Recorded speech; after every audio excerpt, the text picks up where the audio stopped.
What do you want to say to the first person? What do you want to say to the first person? Hi, honey. Okay. Hi, honey. Hi, honey. Hi, honey. Hey, sugar. Okay, that's all. That's it. Hey, sugar. What? Hey, honey. Hey, sugar. Daddy. Sugar daddy. Daddy?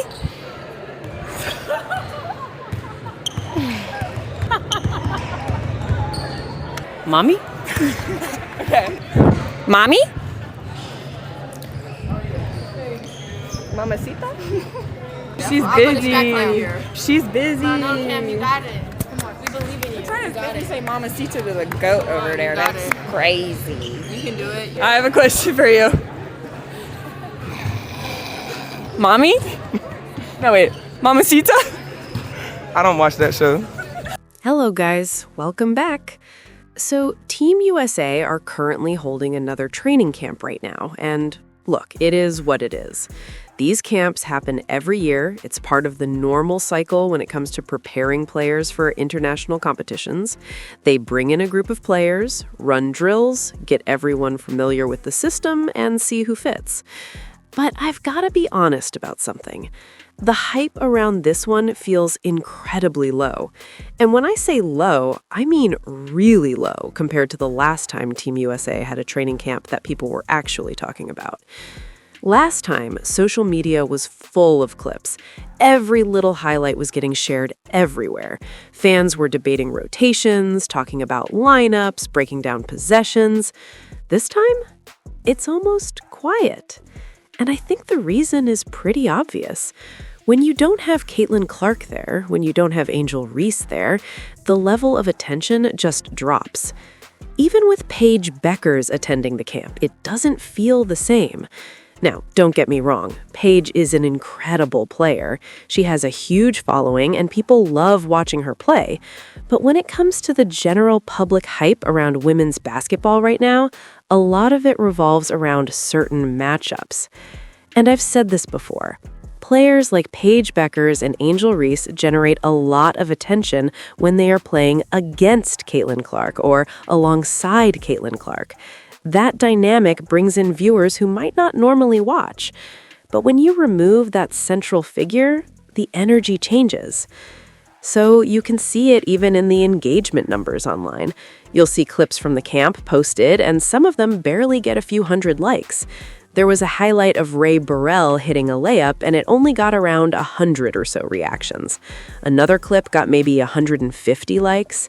Then suddenly, a Paige Beckers clip goes up, and it jumps to over 1,000.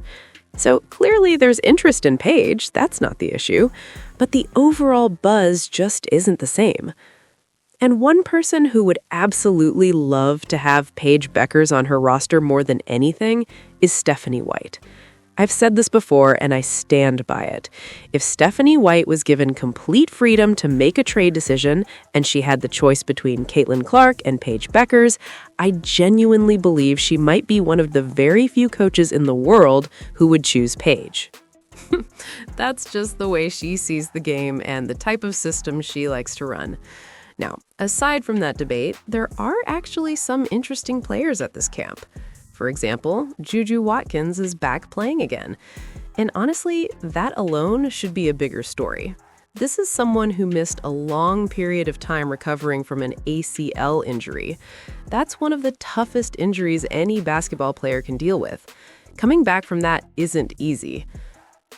And realistically, nobody should expect Juju Watkins to immediately look like her old self. That takes time. Players usually need months of game reps before they start feeling fully comfortable again. Timing, movement, explosiveness, all of that takes time to return. So just the fact that she's back on the court is a positive sign. Then you look around the rest of the camp roster, and it's kind of an unusual mix of players. You've got Maisha Hines-Allen there. Veronica Burton is another interesting player to watch. Then you've got Stephanie Dolson showing up, which honestly surprised some people.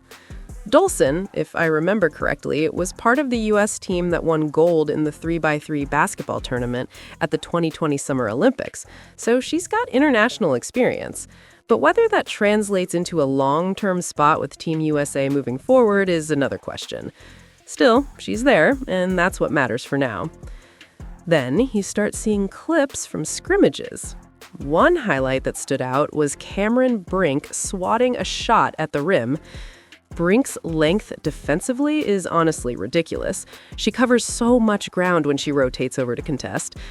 And it always makes me laugh a little when people start debating height listings in basketball, because somehow it feels like Asia Wilson rose another inch every year according to official rosters.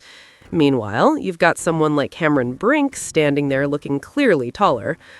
Height measurements in basketball have always been a little flexible. Another player it's good to see back on the floor is Rickea Jackson. She's one of those players who brings energy and athleticism that can really change the pace of a game. Then, of course, we get back to Paige Bueckers. And this is where another interesting conversation starts. You keep hearing people say that Paige Bueckers is going to be playing point guard for Team USA. But if you actually watched the previous international games, you'd know that's not really how they used her. During the World Cup qualifiers, Paige essentially played 0 minutes as the primary point guard.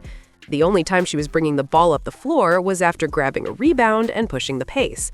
That's very different from being the actual floor general running the offense.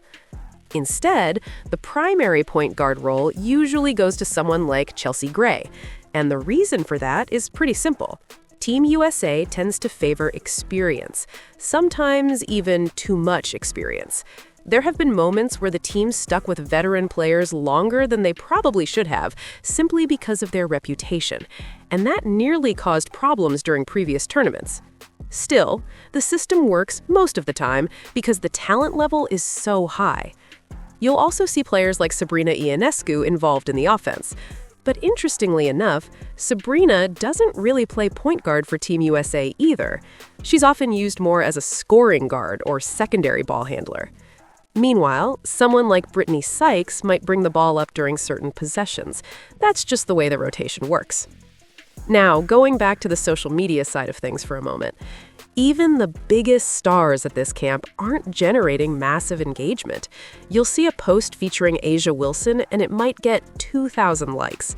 Another post with Sabrina Ionescu might get around 3,000. Those numbers are solid, but they're nowhere near what happens when Caitlin Clark is involved. Because when Caitlin Clark enters the conversation, everything changes. She's not just a star player, she's a cultural moment in basketball right now. And something funny happens whenever Caitlin Clark and Paige Bueckers appear at the same event. Fans from different sides suddenly show up in huge numbers.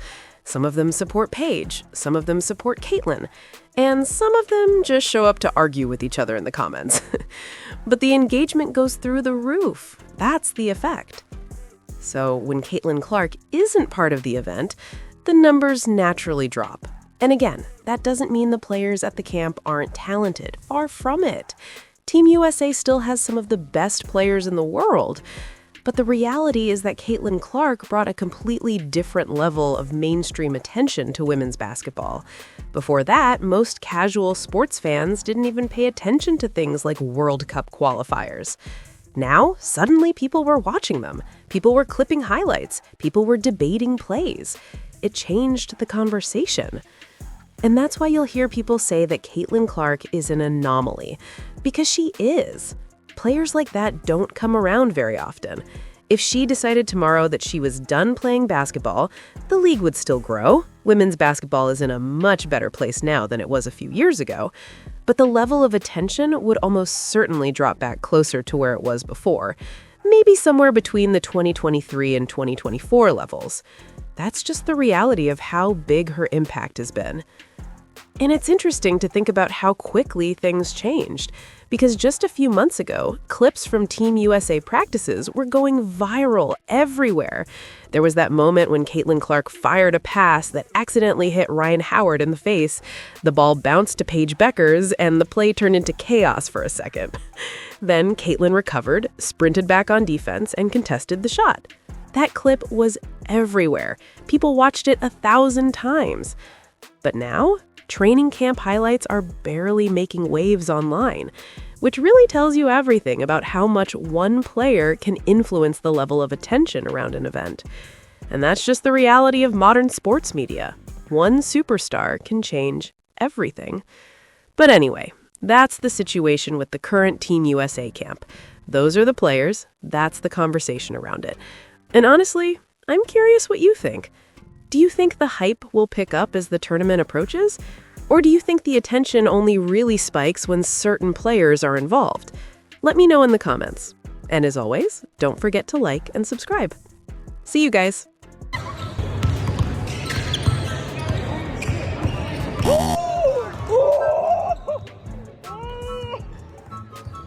Last one.